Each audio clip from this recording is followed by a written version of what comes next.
I was blacklisted from the time I was 22. In 1951, Lee Grant earned her first Oscar nomination. 2 days later, her name appeared in a government book. She was blacklisted. The FBI tapped her phone and followed her everywhere. Her marriage fell apart under the pressure. She pawned her jewelry to buy food. For 12 years, she couldn't work in film or TV. Her income dropped from $75,000 to $4,000. She taught acting in secret and used fake names just to survive. By the time Hollywood let her back in, her youth was gone. But that wasn't the end of her story. At 99, she's still directing, and the truth about how she survived will blow your mind. Lee Grant was born on October 31, 1925, in Manhattan, and her real name was Lyova Haskell Rosenthal. Her parents were Russian Jewish immigrants who had escaped brutal violence in Odessa. Her mother, Witya, had fled with her sister, leaving behind family members who likely never made it out. They came to New York with nothing and moved into a small apartment at 148th Street and Riverside. Her father, Abraham, worked non-stop as a realtor and teacher, trying to keep the family afloat during the Great Depression.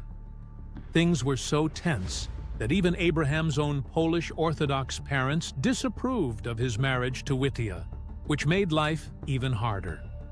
Lee's age was always a mystery, sometimes listed as 1925, sometimes 1931, which was common in immigrant families who had no solid papers. But no matter what year it was, her talent showed early. In 1931, when she was only 4, she stepped onto one of the grandest stages in the world, the Metropolitan Opera. She played the kidnapped princess in Laura Colo. Most kids her age were still learning to talk in full sentences, but she was acting beside world-famous singers. That performance led her to a scholarship at the neighborhood playhouse, which would shape the rest of her life. Behind the applause, her home was full of pressure. Her mother, Witya, had given up everything for Lee and pushed her into ballet, opera, and acting classes all at once. Lee wasn't playing like other children. She was performing, always performing. Her mother's expectations grew heavier with each passing year. One day, Witya even forced her daughter to perform in blackface at school, chasing applause at any cost. By the time Lee was around 10, her mother's mental health collapsed completely. After a terrifying suicide attempt, it was Lee who found her and called for help. That moment never left her. At 11, Lee reached another high point. She joined the American Ballet Theater, becoming one of the youngest dancers accepted there. But it didn't last. Her body began changing too fast. She grew taller overnight, several inches in just a few months, and in ballet, that can end a career. She became too tall to pair with male dancers, and everything she had trained for began slipping away. The family had pinned all hopes on her ballet dreams. With that door closed, they didn't know what to do. They had no money. Their Bronx apartment was tiny, and Lee practiced on the fire escape. Her father worked as much as he could, but it wasn't enough. They lived off New Deal programs. Sometimes Lee went to bed hungry.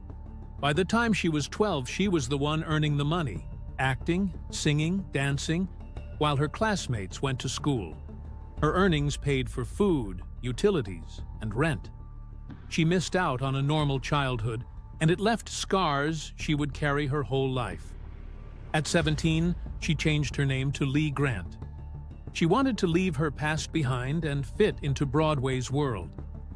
In 1948, she landed her first real role in Joy to the World. Critics were shocked because she had no formal stage experience, but she knew how to survive under pressure. She had already performed in the Met Opera at 4 and trained under Sandy Meisner at the neighborhood playhouse by 16. Her mother had pushed her through ballet, opera, art classes, and even Juilliard after high school. In 1949, she auditioned for Detective Story. She was only 22, but didn't want the young girl role. She asked to read for the 40-year-old shoplifter instead. She based the character's voice on girls she'd heard on New York buses. She wore a size 18 brown jumper from another production. That bold choice won her the Critics' Circle Award and changed her life. She went on to train with Lee Strasberg at the Actors Studio, learning method acting based on Stanislavski's teachings. In 1951, she played the same role in the film version of Detective Story with Kirk Douglas. She was 25 and earned her first Oscar nomination. That same year, 1951, she married screenwriter Arnold Manoff. He was involved with the Communist Party, something she never truly understood or supported. They had met through one of his plays, but when Lee gave a eulogy at actor J. Edward Bromberg's funeral, blaming the government for his death, everything changed. 2 days later, someone handed her a pamphlet. Her name was in it. She had been labeled a communist sympathizer in red channels. She was blacklisted. At just 24, her Hollywood career ended. For the next 12 years, from 1952 to 1964, she was banned from television and film. She refused to name names before the House Un-American Activities Committee, a decision that cost her everything. Even before the blacklist, she had made waves in early television. In 1953, she played Rose Peabody in Search for Tomorrow. Every episode ended with her possibly poisoning the soup, creating suspense. Don Knotts played her mute brother. But that job ended too when a store owner in Syracuse mailed a postcard to CBS, calling her a communist. Just like that, she was fired. Advertisers didn't want controversy. Her film debut had brought her to Hollywood in 1950, where she saw a darker side of the industry. She experienced firsthand the sexism that ran deep in the studio system. Producers made inappropriate suggestions. Women made up only 20% of casts by 1930, down from 40% in 1920. Most of the power was held by 5 big studios: Warner Brothers, Paramount, MGM, Fox, and RKO. Lee refused to give in, no matter what it cost her.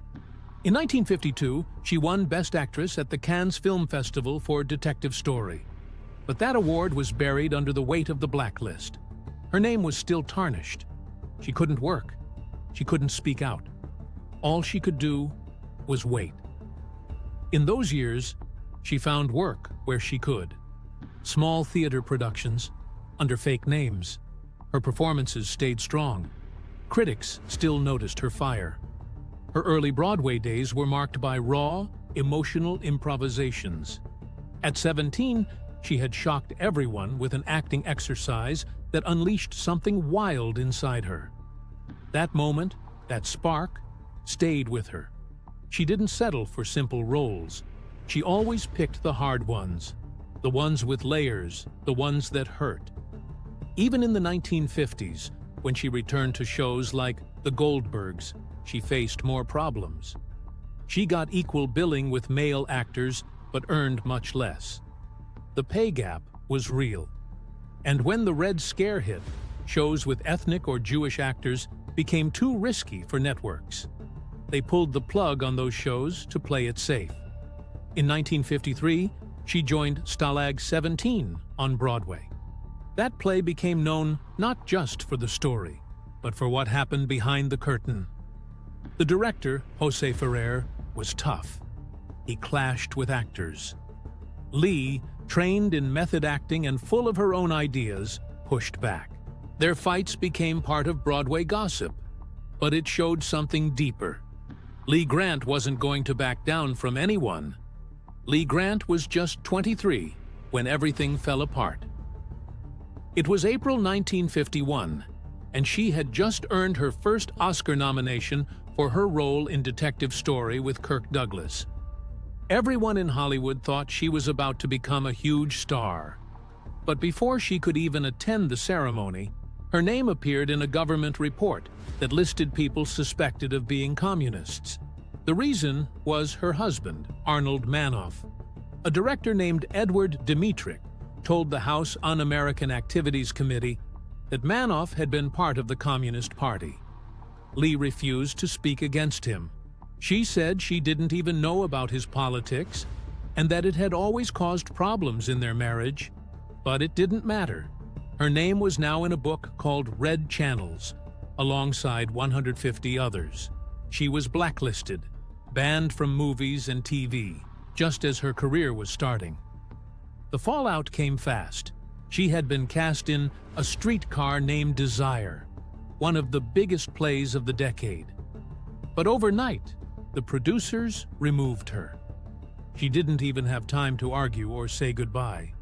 Her studio contracts were canceled without warning. One day she was the next big thing, and the next she was untouchable. People stopped calling. Projects disappeared. Kirk Douglas later said she had one of the biggest futures in Hollywood, and it was stolen from her. She was erased, and it all happened in a matter of days. The FBI started watching her. They tapped her phone. They sent people to follow her and listen to her conversations. Even when she was at home with her daughter Dinah, she felt like someone was always listening. Her marriage started falling apart. The pressure from the surveillance made everything feel unsafe. She couldn't trust anyone. She said it felt like dancing on the head of a pin, trying to live while constantly being watched. The fear and tension never left. By 1953, things got worse. Both she and Arnold were completely blacklisted. They had no income. Manoff had to write under a fake name, Joel Carpenter. And even then, he made very little. He wrote for shows like You Are There, Naked City, and The Defenders. Lee pawned her jewelry just to buy food for Dinah. They lived in a small building with other blacklisted families, trying to support each other. Lee took small acting jobs under fake names and taught acting lessons for cash. She made just enough to get by, but it was nothing compared to her old film income. Her entire prime was gone. She called it her ingenue years, the years when she should have been a rising star. And they were spent in poverty. The stress hit her brain. After her interview with the House Un-American Activities Committee, she developed memory problems. She couldn't remember the names of close friends. That damage never went away. Even decades later, she still struggled with it. She later said, writing her memoir, I Said Yes to Everything, forced her to finally look at the pain. She realized it wasn't just the blacklist that broke her. It was the mental damage it caused, the fear, the silence, the shame. It had rewired her brain. To survive, she turned her apartment in Manhattan into a small acting school. From 1951 to 1963, she taught 15 to 20 students a week. She charged $25 a session. Her first student was Sandy Dennis, who later won an Oscar. Lee told her students everything about casting couches, corrupt executives, and how the blacklist destroyed people. Her honesty made the class legendary. She earned around $300 to $400 a month, barely enough to care for Dinah. But it kept them alive. Eventually, she was invited to join HB's studio, where big names like Maureen Stapleton also studied. Her marriage to Arnold Manoff finally collapsed in 1960.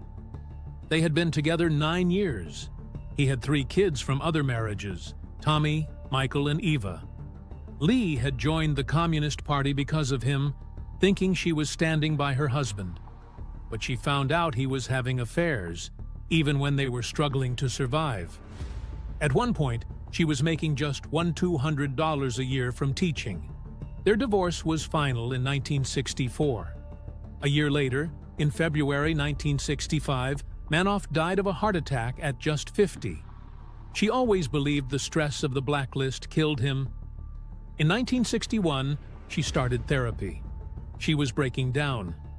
Her sessions cost $45, 3 times a week, almost half her income. Over 18 months, She paid about $3,000, but she learned why she always said yes to powerful men. Her parents were immigrants. Her father was emotionally absent. She had always chased approval. Therapy helped her face her pain and separate her past from her present. It also planted the seed for her future work in documentaries on mental health. Even during the worst years, she didn't give up performing. From 1951 to 1964, she acted on stage. Actors' Equity protected blacklisted performers. She earned $55 a week, doing shows like Arms and the Man, Wedding Breakfast, and A Hole in the Head. She performed 6 nights a week, sometimes more. In 1965, she won an Obie Award for her role in The Maids. She also worked at the Actors Studio, where she learned directing. Her theater friends helped each other survive. They knew they were all in the same fight. By 1962, her income had dropped from $75,000 before the Blacklist to around $4,000. She was close to being evicted, so she went to Europe and took small TV roles in the UK and Italy for $500 to $800 per episode. She worked under fake names, in secret. She even got a facelift in 1963, hoping it would help her get roles by looking younger. But it all made her feel like a stranger in her own industry, like she no longer belonged in the country that had once embraced her. Her exile finally ended in 1964. Her lawyer did a favor for someone connected to the House Un-American Activities Committee. That was enough to clear her name. In 1965, she got cast in Peyton Place, playing Stella Chernak in 71 episodes. That role let her finally pour out everything she had been holding inside. In 1966, she won an Emmy for it. She was the only actor in the entire cast to win. Frank Sinatra came up to her and said, "You deserve it, kid." It was the first time she felt safe in Hollywood again. In 1967, she starred in the Heat of the Night with Sidney Poitier. Her role as Mrs. Colbert was emotional because she had just lost Manoff to a heart attack. When Poitier tells her that her husband in the film is dead, she used her real grief. She cried for real. The director and editor let the camera roll. That scene became one of the most powerful in the movie. It wasn't acting. It was her pain, finally let out. Later that same year, she appeared in Valley of the Dolls as Miriam Poehler, a harsh agent in the drug-filled world of Hollywood. She brought her real experience to the screen, how desperate and cruel the business could be. The film was a box office hit, even though critics hated it. Her performance felt real because she had lived through that same darkness. She married producer Joseph Fury in 1962. At first, people in the industry didn't trust him either. They thought maybe he shared Manoff's politics, but he stood by her and helped her rebuild. They had a daughter named Belinda. Their marriage lasted, giving her the stability she had never known before. By 1969, she earned another Oscar nomination for The Landlord. She played a racist Long Island mother, a shocking role given her own progressive politics. Critics were surprised she agreed to say such hateful things on screen, but she said she based the character on people in her own family, showing how racism could hide in plain sight. The performance showed she wasn't afraid to tackle hard roles, even if it made people uncomfortable. On March 29, 1976, she finally won an Oscar for Shampoo. She was 50 years old. Her speech stunned the crowd. She said, "I really must have wanted this. Otherwise, why would I wear an old wedding dress?" She had been lying about her age for years. When she came back to Hollywood in 1964, the mayor helped her change her birth year on her license. Her role in Shampoo was just 18 minutes long, one of the shortest performances to ever win an Oscar. But it meant everything. She said for the first time, she felt like she had no enemies. That same year, She was nominated again for Voyage of the Damned, playing a Jewish refugee. The story was personal for her. She was Jewish, and her family had lived through their own fears of the Holocaust.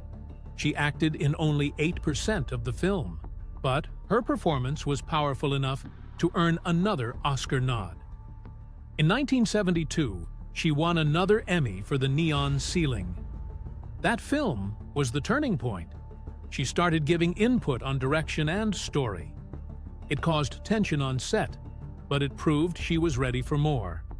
It was her second Emmy win, and it was the moment she started thinking seriously about directing. By 1977, she was 52, but still pretending to be younger. She was cast in Airport 77 as the bitter, rich woman who insulted everyone.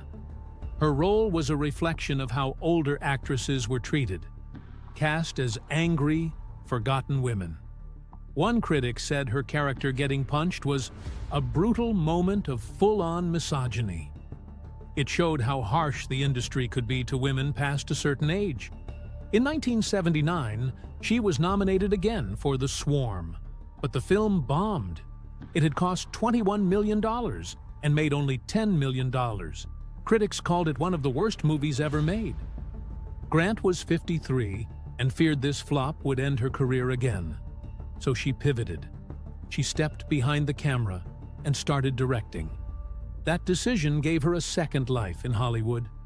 She would no longer wait for permission. She would create her own path. In 1980, something happened in Hollywood that no one saw coming.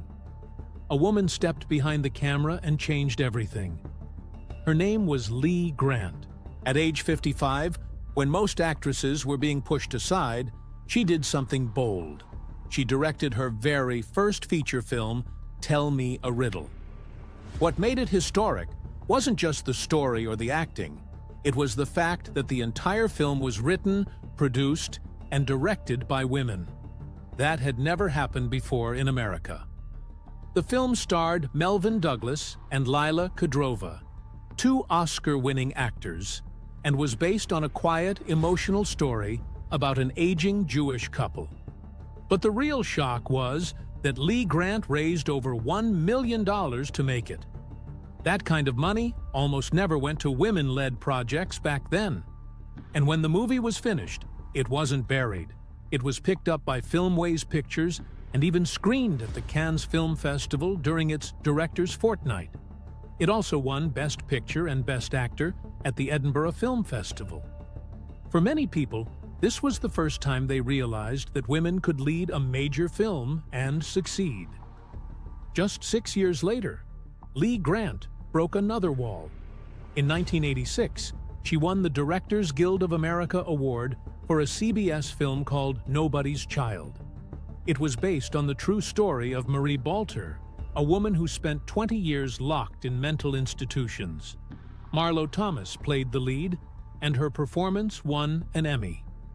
The film was emotional, raw, and brutally honest about how America treated people with mental illness. Grant's win made headlines because, in the Guild's 51-year history, no woman had ever won in that category. She was 59 at the time. She didn't just win as a woman, she won as an older woman in an industry that often forgets both. But none of this came easy. In 1975, she had won an Oscar for Shampoo. Most people would think that's the peak of a career. But for Lee Grant, it felt like a dead end. She was 48, and Hollywood had already decided she was too old for meaningful roles. That night, as she held her Oscar, she realized she was being slowly erased. She had already lost 12 years of her youth to the Hollywood Blacklist, from age 24 to 36, and now time was striking again. She even had to lie about her age, once going so far as to have dinner with the mayor of Los Angeles just to get 5 years removed from her license. It wasn't a vanity thing, it was survival. So she started over. She enrolled in the Women's Directors Workshop at the American Film Institute and made her first short film from a play where one woman speaks and the other stays silent. From there, she fought her way back, not as an actress, but as a director. In 1983, she directed When Women Kill for HBO. It was unlike anything people had seen on TV. She got access to real women in prison, including Leslie Van Houten from the Manson family. She showed stories that were ignored. Out of over 2,100 prisoners on death row, only 12 were women. She exposed how many of them had been abused for years before snapping. The film didn't try to excuse their crimes, but it made people see them as human. Then, in 1985, she did something even riskier. She directed What Sex Am I?, a documentary about transgender people. This was during the Reagan era, when even saying the word transgender on TV could get you hate mail. But Lee Grant did it anyway. She traveled across the country, California, Texas, New York, filming real people trying to live their truth.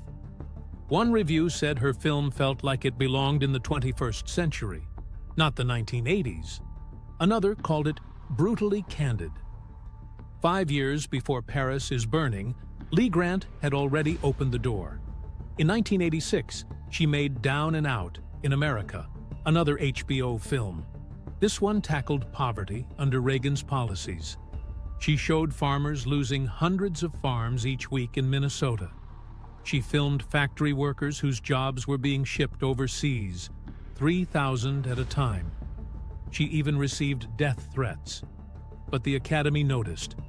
The film tied for Best Documentary Feature at the Oscars. It became HBO's first Oscar win. And with that, she became the only Oscar-winning actor to also win an Oscar for directing a documentary. No one else has done that, even now. Her television work was just as powerful. She had already won an Emmy in 1966 for Peyton Place, and another in 1971 for The Neon Ceiling. That second one was about a suburban mother who walks out on her life. It wasn't the kind of story TV usually told. She kept getting nominated for Emmys through the 1980s and 1990s, including for her directing work. She wasn't just making good TV, she was showing what TV could be. In 1989, she directed Battered, a documentary about domestic violence. She interviewed both victims and abusers. She didn't sugarcoat anything. The film was used in classrooms, in trainings, and by lawmakers. People magazine said it proved she was one heck of a filmmaker.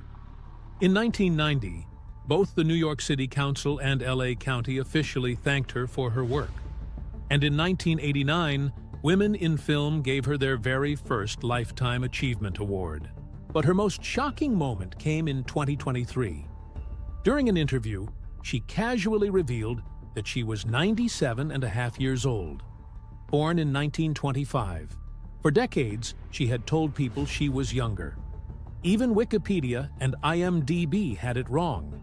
She said the reporter didn't even react enough, so she had to remind them to act surprised. The truth was, she had started lying about her age when she came off the Blacklist in 1964. She was 39 then, but claimed to be in her early 30s. She lied to agents, casting directors, even friends. She once said she had to coach people around her to keep the lie going. It wasn't about vanity. It was about getting work. Studies later showed that women over 50 get 78% fewer roles than men their age. Her 2014 memoir, I Said Yes to Everything, told the full story of how she survived the Blacklist from 1952 to 1964. She refused to testify against her husband before the House Un-American Activities Committee. And for that, she was banned. No film roles, no TV. She worked in theater, took teaching jobs, and her husband wrote scripts under fake names. She said the trauma was so deep that she couldn't remember people's names afterward. It was like her brain blocked things out to survive. But she kept going. She said surviving in that time was like dancing on the head of a pin. As of 2025, she's 99 years old, still sharp, still active. Turner Classic Movies is already planning a big tribute for her 100th birthday on October 31st. She started on Broadway in 1951. That was 74 years ago. Today, she still posts on social media, rocking her signature gray hair and red lipstick, and she still holds the title of Hollywood's oldest living director.